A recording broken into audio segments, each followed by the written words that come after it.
apakah kalian tahu, kenal siapa orang yang bangkrut? Para sahabat berkata, al-muflis fina man la dirhama lahu wala mata'. Orang yang bangkrut menurut pandangan kami, orang yang tidak memiliki uang dan harta. Urang hana harta, hana belanja, nyan urang bangkrut. Rasulullah ni pegah urang bangkrut kan urang hana peng, kan urang hana harta, tapi urang bangkrut. Innal muflis min ummati, kata Rasulullah, urang bangkrut daripada umat lun, iaitu may ya'ti yaumal qiyamah, urang yang pulang menghadap Allah di hari kiamat, membawa pulang amalan salat, wa siyamin amalan puasa, wa zakatin amalan zakat. Wa ya'ti kad syatama hadza wa qadhafa hadza wa akala mala hadza wa safaka dama hadza wa daraba hadza. Urang kiamat tahu ba Allah sembahyang na, zakat na, puasa na, tapi lah udip dunia dia pernah tak caci maki gop, pernah tak tuduh sembarangan gop, pernah tak baju harta gop, pernah tak poh tailanya tak tumpahkan darah gop. Kemudian Allah Ta'ala gecok amalan kebaikan danyo, gejuk ku urang yang pernah tazalimi watai dunia. Tekedi hansip, gecok keburukan urang yang tazalimi, gejuk ke danyo, kemudian gelemparkan danyo dalam neraka jahannam. Yang kia urang bangkrut. Maka dia tanya, nak pernah tazalimi urang lam udip dunia dan hana mungkin le talake maaf. Maka para ulama ga anjurkan dalam kitab-kitab dia perbanyak hasanah. Dia perlu kebaikan yang seandainya Allah gecok sebahagian kebaikan baik sampai tanya bangkrut nak tepu tinggal le. Umnya kira-kira haik ni perlu amal kebaikan. Berarti ni kurang dalam udip dunianya, baik tak tanya berhubungan yang menyangkut paut utang dengan manusia. Baik nak pernah tercaci maki urang, baik nak pernah terjatuhkan kehormatan gop, apalagi yang membuat orang lain terzalimi. Nyamban konsep udip yang gaduh.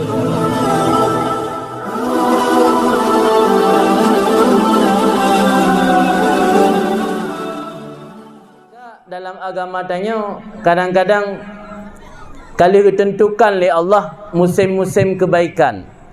Nah, istilah musim-musim kebaikan, termasuk musim kebaikan yang sifat jih tahunan, iaitu bulan Ramadan. Perbuatan saleh atau amal kebaikan hanya berakhir dengan berakhir musim kebaikan. Dalam salah sebuah hadis riwayat Tabrani, Nabi ni pegah if'alul khaira dahrakum. Artinya berbuatlah kebaikan sepanjang masa kalian. Di berbuat kebaikannya kan hanya fokus di bulan Ramadan. If'alul khaira dahrakum, sepanjang masa kalian berbuat kebaikan. Wa ta'arradu linafahati rahmatillah, dan bersiaplah engkau menyambut hembusan-hembusan rahmat Allah. Karena Allah memiliki hembusan-hembusan rahmat. Artinya hembusan rahmat Allahnya kan 24 jam non-stop. Nah, saat-saat Allah nekirim rahmat Allah.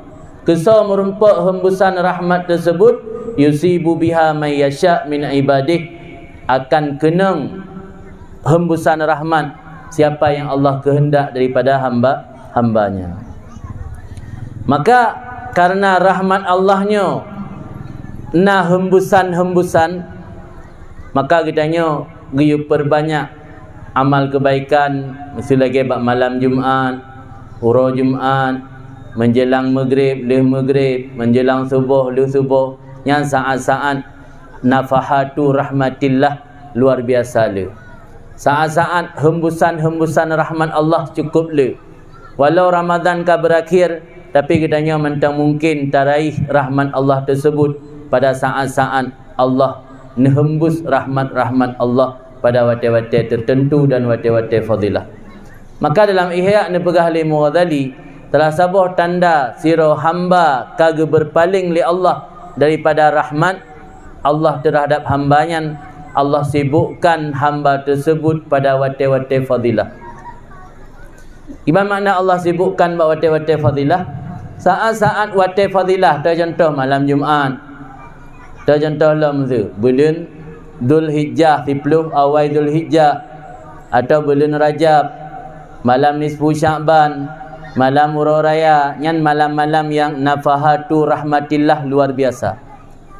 Ini pegah dalam Ihya oleh Imam Ghazali, salah satu tanda Allah berpaling daripada sirah hamba, dia sibuk hambanya dengan hal-hal yang hana manfaat bawa fadilah. Asai ka malam Jumaat cika lalu ni. Yang malam lain yang biasa hana tak sibuk tu. Asai ka malam-malam le fadilah ka lalu. Dalam bulan Ramadan ka lalu. Dalam bulan Ramadan puncak ibadat Ramadan kan di awal dan di pertengahan, di akhir. Sebab nah hadis al-ibratu bil khawatim, innamal a'malu bil khawatim, bunyi hadis. Hanya saja amal itu bil khawatim, di akhir. Kita baca tak terjemah secara terjemahan dayah, innamal a'malu, al-a'malu pakai alih al. Biasa lafai idza utlika yuhmalu alal kamal. Artinya innama adat hasar, maknanya hanya saja amalan yang sempurna itu bil khawatim, dilihat di akhirnya, bukan di awal.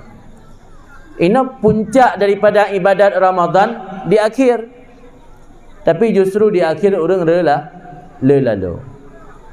Masjid penuh pada awal Ramadan, berkurang ketika di pertengahan, tinggal tak bosu atau dua bosu ketika di akhir.